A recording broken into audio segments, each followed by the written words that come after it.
Welcome back, and we're looking at Praedial Larceny in Jamaica. Now, the police say they've been stepping up their efforts to tackle the problem, but part of the challenge is that Praedial Larceny is an underreported crime. August 5, 2018. The Clarendon police are on the hunt this evening for a man who fled from a car transporting more than 30 goats after they signaled him to stop the vehicle. The goats are suspected to be stolen. According to the police, about 5:30 Saturday afternoon, a team conducting checks along the Hayes Main Road signaled the driver of a Toyota Caldina motorcar to stop. The driver obeyed, but when the vehicle stopped, he dashed out and ran into a nearby community. The other occupant of the car was arrested and charged in connection with the seizure.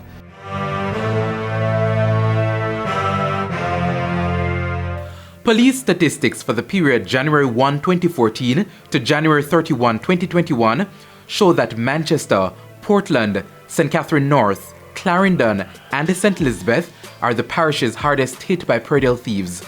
During the period, Manchester recorded 209 reported cases of Praedial larceny incidents, Portland 154, St. Catherine North 106, Clarendon 85, and St. Elizabeth recorded 74 incidents. St. Thomas with 54 reported incidents for the period. Assistant Commissioner Gary Welsh, now retired, was the man in charge of the JCF's strategic operations portfolio when we spoke with him.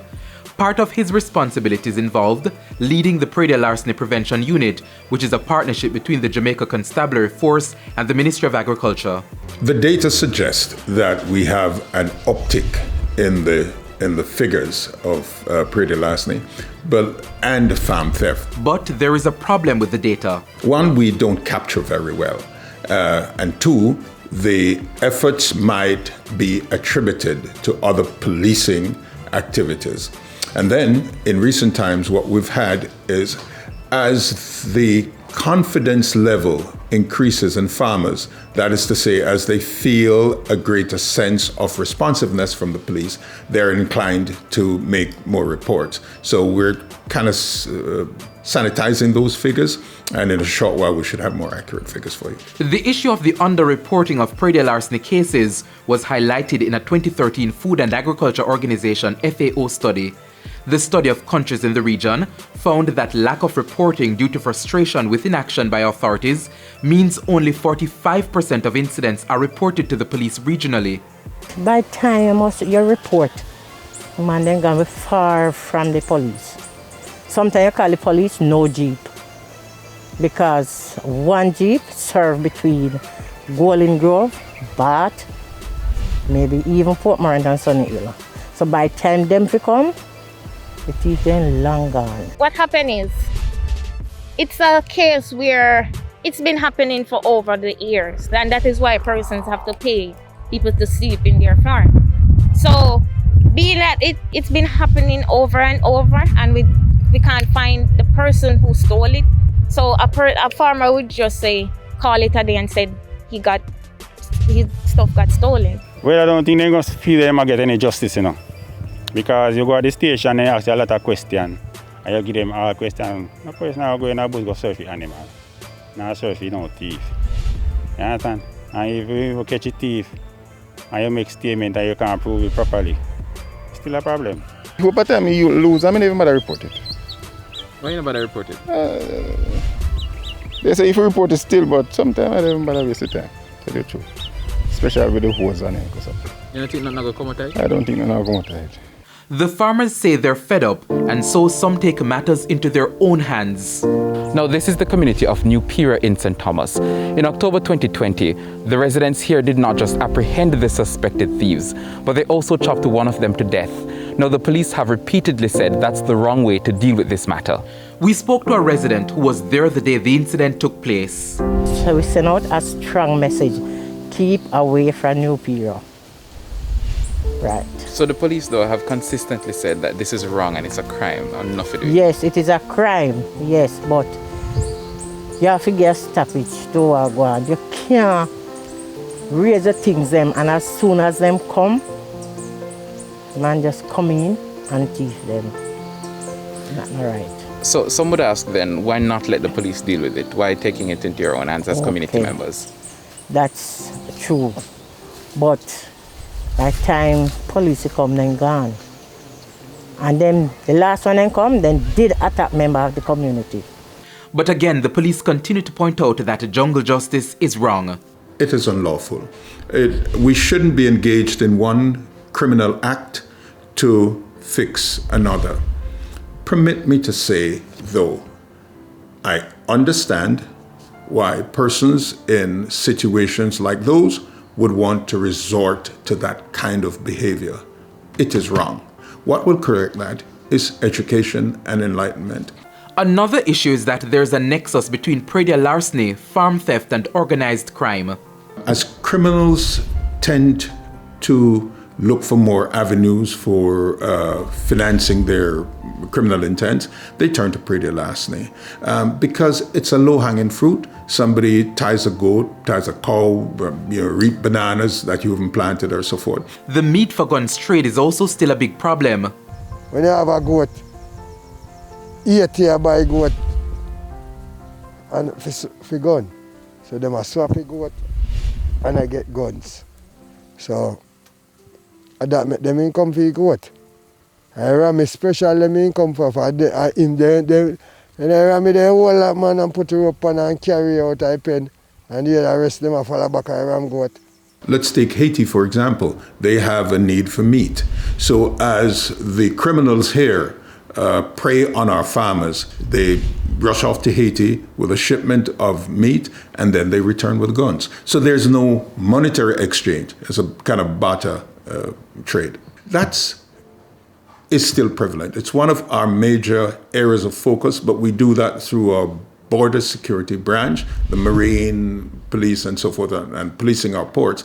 But that's done in conjunction with local police that are sensitized to these issues. Because as the guns come in, they come inland.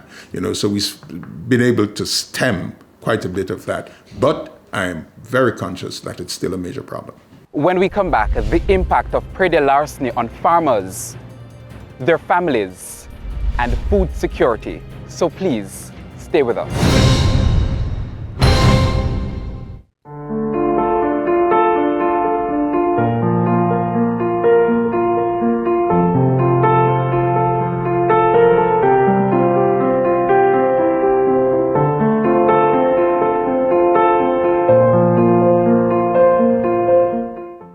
The latest estimates suggest that farmers suffer losses of between 5 and 6 billion Jamaican dollars to Praedial thieves annually. In fact, the 2013 Food and Agriculture Organization study, which analyzed the state of Praedial larceny in member states of CARICOM, gives a clearer picture of the problem. It said that conservative estimates are that 18% of the value of farm output regionally is taken by thieves, resulting in the loss of millions of United States dollars annually. This, the study argues, does not account for future losses to agriculture production and productivity when farmers leave the sector or when high-quality genetic breeds of livestock and crop varieties are stolen from breeding stations and agriculture research facilities and sold as food. Nor does it take into consideration the likely consequences for public health and subsequent industry fallout should tainted uncertified produce gain entry into the domestic food chain. In fact, in August this year, the St. Catherine North Police discovered an illegal slaughterhouse, which led to concerns about the meats being sold to consumers. The police were on patrol in the area when they made the discovery. A man was held. Approaching a zinc up area, men were seen running from that location. 3 men, they were chased, 1 was held. He was taken back to the location where he ran from, and we came upon unregulated slaughterhouse. We have 5 pigs were seen slaughtered on the ground, and 4 slaughtered goats were seen hanging from the roof. This seems to be in operation for a while. It is unregulated. I'm sure the gentleman that was held, he can be charged for unlawful possession, unregulated slaughterhouse. He doesn't have a permit to slaughter. He doesn't have a butcher's license, and he does not have a food angler's permit. This area is very unhygienic, as you can see. Very unhygienic. And these are some of the meats that end up on our same table in our homes. A warning to citizens. So I'm going to use this opportunity to warn shoppers, our good, lawful, abiding citizens, to be careful where you purchase your meat, who you purchase it from. Do some due diligence and ensure that you are buying your meat from reputable persons. The Jamaica Agricultural Society says Praedial Larceny threatens national food security. Largely due to the effects of Praedial Larceny, we are now producing only 25% of the goat meat that we consume here. So 75% of the goat meat that we consume in Jamaica is imported. Also, as it relates to beef, it's between 20 to 30% of the beef that we consume that we produce here. The rest is imported. And I'm very, very sure that the whole Jamaica knows that for the past number of years, cattle farmers and goat farmers have suffered severely at the hands of Praedial thieves. Suffering farmers who cannot provide for their loved ones. A farmer might have a head of cattle or a head of goat, it's gone. Sometimes it's a whole truckload. You know, there was one farmer, one night he lost 10 heads of cattle, that's over $1 million. So for some it can be very devastating, can wipe him out, you know, his livelihood can be severely impacted. Delone Genius is the daughter of a farmer. So sometimes I wish there was something in place to not have that happening, because sometimes, you know, this side is, we are a farming parish, and most of these farming that we do is, you know, to send the kids to school and stuff like that. So you can just imagine you have this one goat or this little bit on your farm, and then you wake up one morning and you can't find anything on it. It's very hard sometimes. The problem is so bad that Frank Dunkley argues that some farmers have simply given up. They've left the field entirely. Praedial Larceny bring them down, right down. Take away them. They have 40 head of goat and take away the whole 40. And the man might go to work, but he raise the goat to pay him monthly house money or whatnot. And then take away all of them. And some of them lose them house. Some have no work. Some of them family part because you can't support them. There are also specific challenges for women farmers. As thieves target victims, they look for those who are more vulnerable. And unfortunately, women in this particular instance are more seen as more vulnerable. And yes, they are preyed upon. There was a woman in St. Elizabeth who thieves just went in and just reaped all her potatoes. Just unfortunate. They probably would have done it with a man, but with probably some second thought. But outside of gender, some farmers with specific types of crops and livestock are targeted more. If I were to select animals, goats. That's number one. I guarantee you there are places if you should leave a goat unattended for 15 minutes, it's gone. That's probably the most prevalent.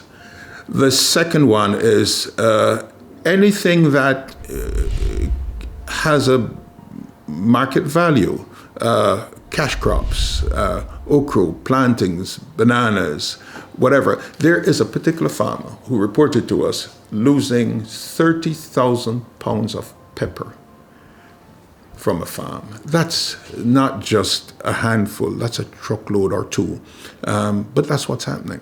Dash Brown Genius has been a farmer since 1971. He's encountered thieves more than 20 times. We stayed up with him one night as he watched over his farm, something he along with other farmers across the island say they have to do quite often. When you watch here at night time, you think it helps things? Yes, man. Most natural. Yeah. In what ways do you think it helps?